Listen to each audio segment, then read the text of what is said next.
Bismillahirrahmanirrahim. Assalamualaikum warahmatullahi wabarakatuh. Waalaikumsalam. Alhamdulillahirabbil alamin. Wassalatu wassalamu ala asrofil anbiya'i wal mursalin. Sayyidina wa habibina wa maulana Muhammadin wa ala alihi wa ashabihi ajma'in. Amma ba'du. Teman-teman semua, teman-teman seperjuangan keluarga besar alumni HMI yang saya hormati, semua saja yang hadir di sini, yang tanpa disebut nama satu persatu, semua yang hadir adalah semua yang memilih untuk bagian dari gerakan perubahan di Indonesia.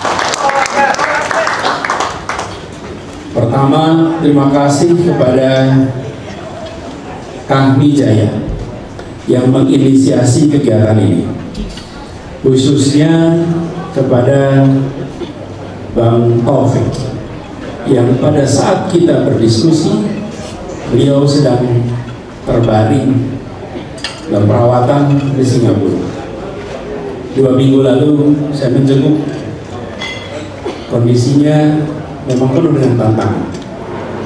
Dan benar seperti disampaikan tadi, Bang Taufik ini selama perjalanan mungkin saya sebut 6 tahun terakhir ini, sejak 2016, adalah salah satu orang yang terus-menerus konsisten mendampingi, menemani, termasuk membimbing, membela di dalam semua perjuangan di Jakarta. Terus-menerus, bahkan beliau itu sudah rencana tidak mau memimpin kami Jaya lagi, betul ya? Udah, beliau sudah selesai. Terus ketemu di balai kota, saya bilang, Bang, kalau bisa Bang Taufik masih lagi. Berubah langsung, yuk saya berangkat lagi, tugas lagi, siap lagi, dan terus-menerus konsisten. Karena itu kegiatan ini pun tidak lepas dari ide Bang Taufik. Itu Bang Taufik. Dan kita doakan insyaallah Bang Taufik segera disembuhkan, dipulihkan seperti semula. Mudah-mudahan nanti Bang Taufik dapat kesempatan untuk mendengarkan semua rekamannya, karena perbedaan waktu di sana pasti sudah larut malam, dan insya Allah nanti ini menjadi kumpulan yang membanggakan juga untuk beliau di sana. Bapak sekalian, teman-teman saya hormati, tadi kita sudah mendengarkan begitu banyak pandangan yang dimulai dari 2 orang profesor, Siti Zuhro dan Profesor Laude Kamaludin, menyampaikan beberapa hal besar. Urusannya besar, tapi memang betul Indonesia ini besar, penuh tantangan. Dan saya perlu garis bawahi bahwa kami selalu menjadi bagian dari menyelesaikan setiap tantangan yang ada di Republik ini. Sejak lahirnya 47 sampai dengan sekarang, kita tidak pernah absen dalam semua urusan. Di masa-masa krisis datang membawa sikap. Ada hal penting yang hari-hari ini sering terlewati, nilai, tata nilai, values, bukan nilai sebagai angka, tapi nilai dalam artian values, bahwa ketika berjalan sebagai sebuah negara, sebagai sebuah bangsa, maka keputusan-keputusan besar yang menyangkut bangsa ini itu bukan hanya soal cost benefit. Karena dalam cost benefit tidak ada nilai, yang ada adalah untung dan rugi. Dan cost benefit ini bebas dari semua nilai dalam artian pragmatik. Tapi republik ini tidak pernah dibangun dengan cost benefit. Republik ini dibangun dengan nilai. Nilai-nilai itu tercermin dalam pembukaan Undang-Undang Dasar kita. Bagaimana kita menyatakan bahwa kemerdekaan adalah hak segala bangsa. Itu adalah nilai fundamental yang kita pegang.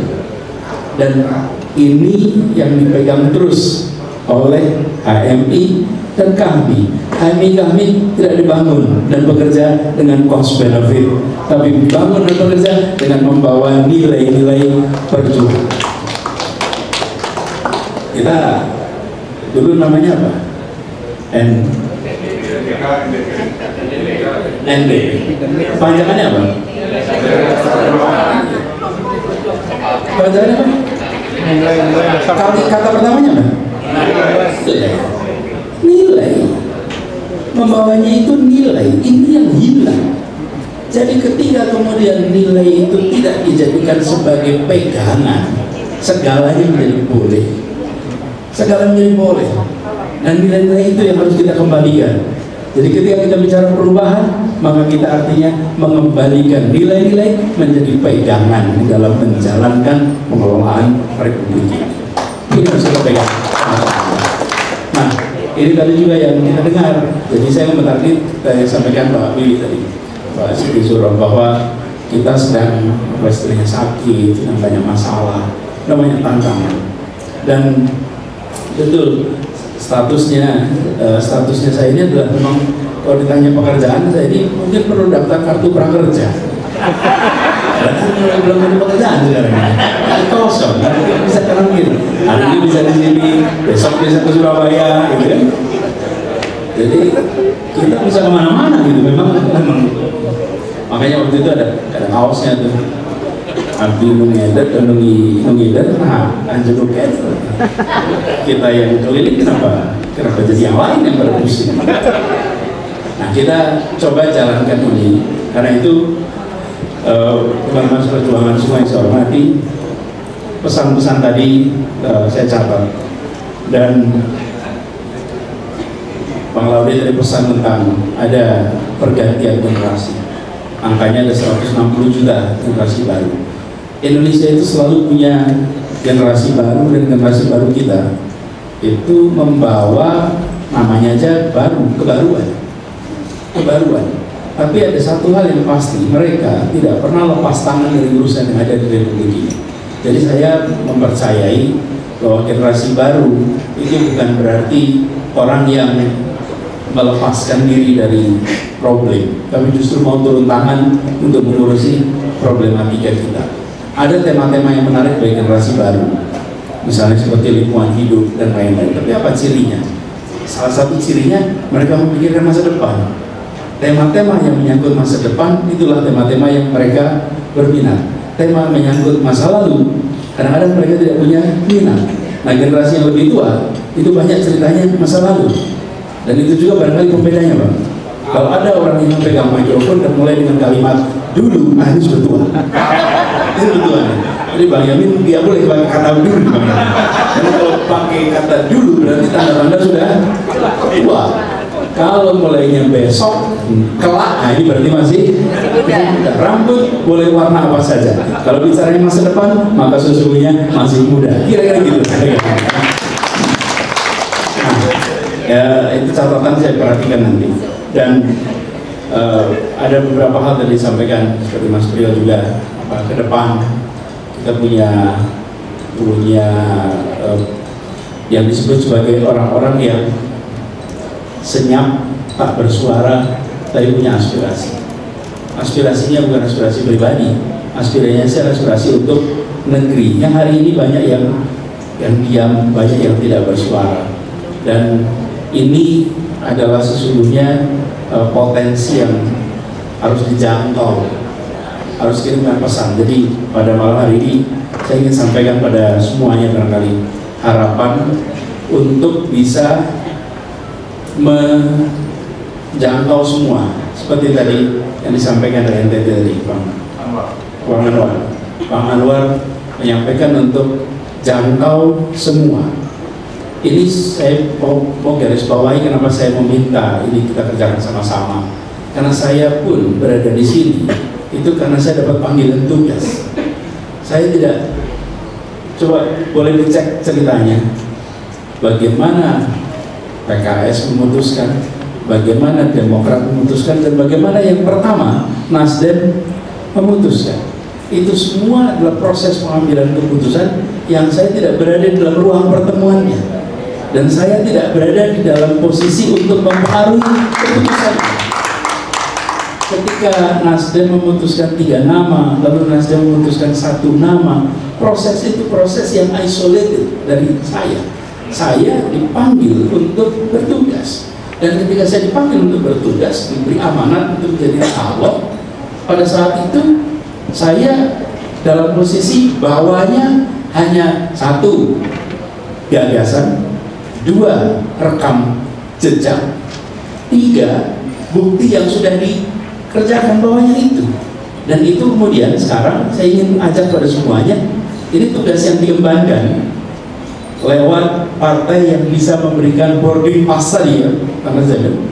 Saya ingin mengajak pada semua, mari kita emban tugas ini sama-sama seluruh Indonesia. Yuk sama-sama. Karena berbeda, saya akan sungkan untuk menyampaikan ini kalau ini adalah proposal dari saya pada Nasdem.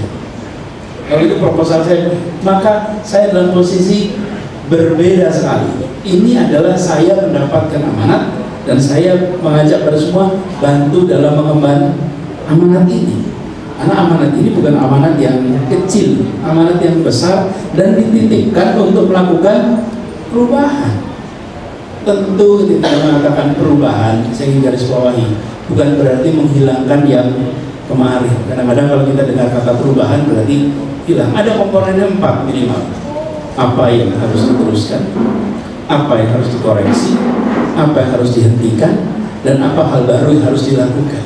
Ini bagian dari perubahan ke depan. Ini minimal 4. Dan kami sering sampaikan bahwa setiap 5 tahun bangsa ini diberi kesempatan untuk berhenti sejenak menentukan arah ke depan.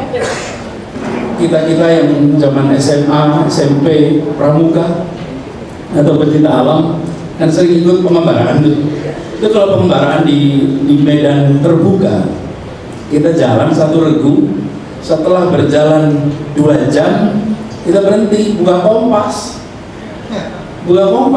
Apa kompas itu? Nyocokin titik azimut ini. Dari mana kita berangkat dan dari mana kita akan menuju, memastikan bahwa kita masih berada di dalam jalan yang benar. Berhenti.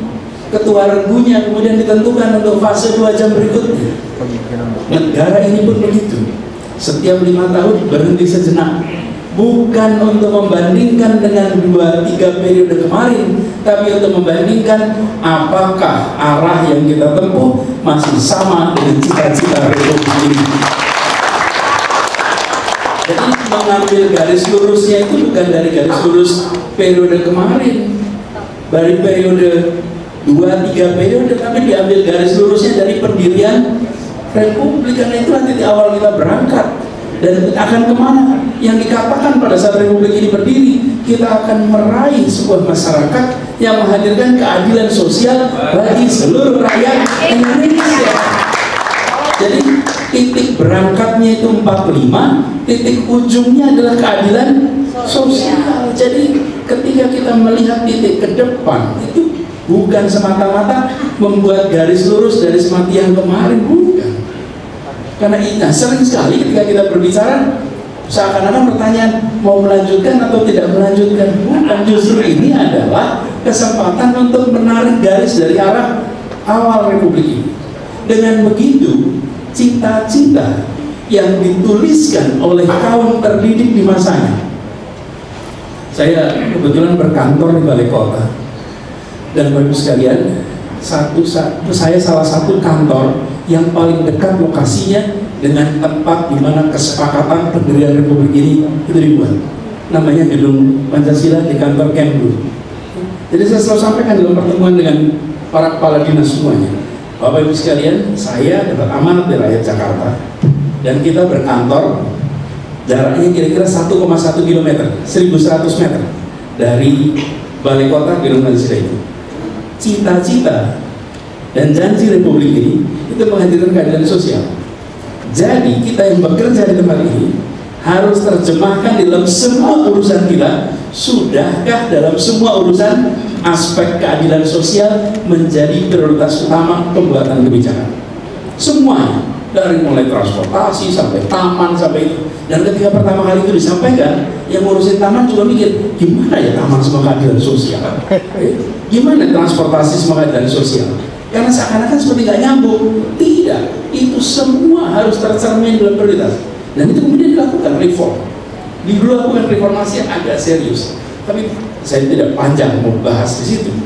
Tapi pesan utamanya adalah bahwa para pendiri republik ini kaum terdidik, kaum intelektual yang memiliki privilege yang luar biasa, lalu mereka memilih mendirikan sebuah republik yang setara untuk semua. Itu memang nggak dahsyat, Bapak.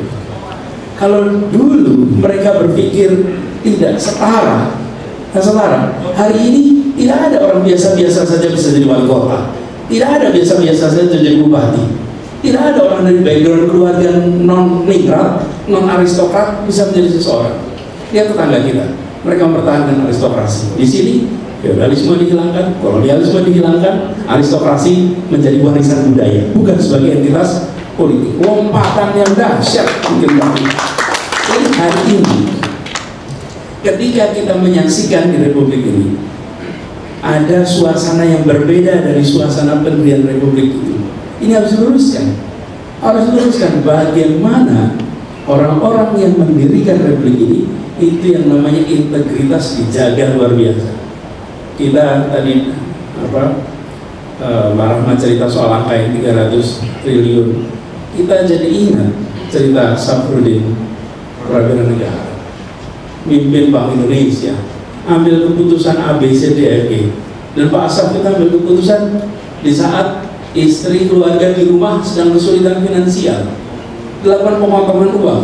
Istrinya tidak tahu di rumah, keluarganya tidak tahu di rumah. Kapan kita bisa kembali punya suasana di mana pengambil keputusan memegang integritas yang sangat tinggi? Jadi saya melihat nilai itu dipegang, dilaksanakan, ditunjukkan, diteladankan. Dan kalau itu kita bisa lakukan sama-sama, kita kembalikan semangat yang ada di dalam para pendiri republik ini. Jadi pertanyaannya bukan sekedar melanjutkan dan tidak melanjutkan. Pertanyaannya adalah mengembalikan kepada spirit dasar, nilai dasar mengapa republik ini didirikan.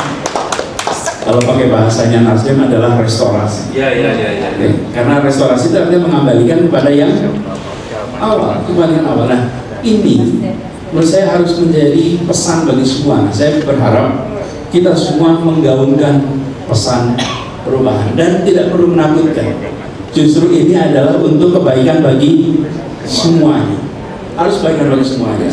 Kami melihat bahwa keseriusan dari 3 partai politik ini mudah-mudahan tidak lama lagi ada yang gampang.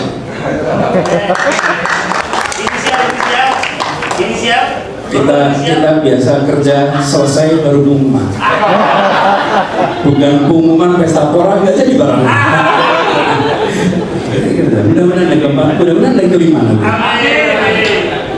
Tapi apa? Sesungguhnya bukan soal 3, 4 atau 5. Sesungguhnya adalah, saya rasa seperti disampaikan Mas Dio tadi, bahwa pesan tentang perbaikan, pesan tentang perubahan pelan-pelan akan bisa menjangkau lebih banyak lagi.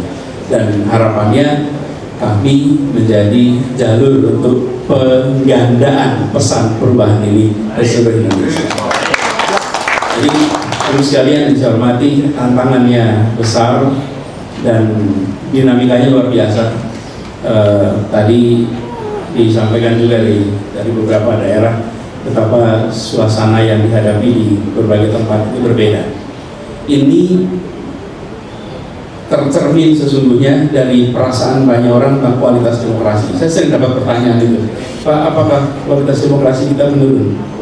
Saya rasa kualitas demokrasi kita itu tidak menurun.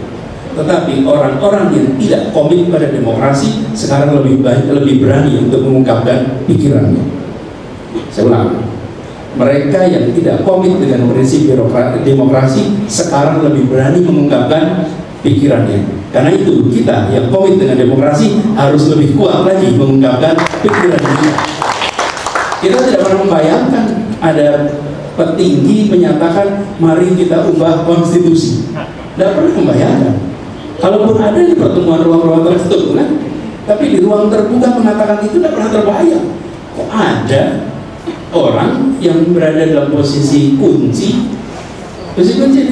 Menko mengatakan merubah konstitusi dengan jumlah orang berapa banyak yang mau mendukung. Ini adalah bukan menurun kualitas demokrasi kita tidak turun, Hanya orang-orang yang tidak komit pada demokrasi itu makin berani mengungkapkan pikirannya secara terbuka, tidak tabu. Ini yang harus dilawan. Kenapa? Ini bukan melawan orang, tapi ini adalah menyelamatkan semangat reformasi yang kita lakukan tahun 98. Jadi kita jaga itu, karena kalau tidak maka akan rusak. Ketika aturan main kita jaga, kita hormati, insya Allah ke depan kita akan bisa jauh lebih baik. Dan seperti berkali-kali disampaikan, yang kita butuhkan hanyalah fair play, yang kita butuhkan hanyalah kesetaraan kesempatan, yang kita butuhkan adalah kenetralan dari yang memegang kewenangan. Kalau itu terjadi, insya Allah apa yang kita ikhtiarkan akan bisa terlaksana. Insya Allah. Saya sampaikan terima kasih kepada teman-teman semua yang hadir dari berbagai wilayah. Kalau disebut tadi berapa? 30 ya? 30 ada 34. 34 ya? 30 dan 34 hadir secara langsung, dan saya berharap insya Allah jangkauan ini bisa lebih luas lagi. Mudah-mudahan nanti bisa ketemu saya hampir selalu kalau datang ke daerah. Teman-teman kami majelis wilayah itu selalu bikin acara, dan daya tahan kami untuk menghadiri forum itu udah teruji, Pak. Jadi mau jam setengah 12 malam pun hadir semua kalau acara majelis wilayah. Nah, mudah-mudahan ini kita bisa jaga terus. Saya beberapa kali sempat menyampaikan pesan, ini bukan soal suka apa tidak suka. Mari yuk kita menjadi bagian dari perubahan yang untuk kebaikan bagi Republik ini. Bismillah. Sekali lagi terima kasih. Beri tepuk tangan buat Kahmi Jaya yang sudah berinisiatif. Jadi Bang Syukur dan teman-teman semua, Bang Amin, sekretaris yang sudah luar biasa all out. Dan insya Allah pertemuan ini jadi awalan. Hari ini yang kita miliki sesungguhnya bukan mencuri start.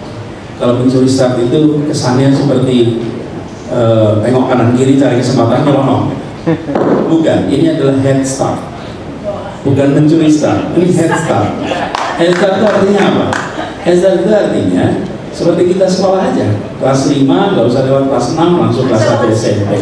Ya, ketika namanya akselerasi itu siapa kan? Yang baik-baik saja yang akselerasi. Yang akselerasi ini tiga partai ini melakukan akselerasi, karena tiga partai ini memikirkan hari ini tiga partai ini bisa kemana-mana dengan leluasa. Dan Nasir Jamil bisa keliling mana-mana luas, betul nggak Bang? Tiga partai ini melakukan akselerasi. Ini bukan curi start. Kalau curi start itu kita berada di garis lalu nyari, bukan. Ini aksel. Saya setuju dengan Pak Wiwi tadi bahwa ini adalah sebuah awal, bukan semata-mata nganggur. Ini akselerasi. Hanya mereka yang siap yang memutuskan untuk bergerak lebih awal. Itu aja teman-teman sekalian, dan saya hormati. Terima kasih kepada semua yang hadir. Insya Allah ini menjadi peristiwa yang dicatat baik dalam perjalanan sejarah kita masing-masing. Dan insya Allah bisa kita pertanggungjawabkan pada adik-adik kita di masa yang akan datang. Dan kita garis bawahi, ini bukan persimpangan jalan, ini jalan lurus yang akan kita ambil. Assalamualaikum warahmatullahi wabarakatuh. Waalaikumsalam warahmatullahi wabarakatuh. Baik, untuk Bapak Anies Baswedan mungkin dapat untuk tetap di tempat Pak, karena sesaat lagi kita akan berfoto bersama. Yang pertama Bapak Anies Baswedan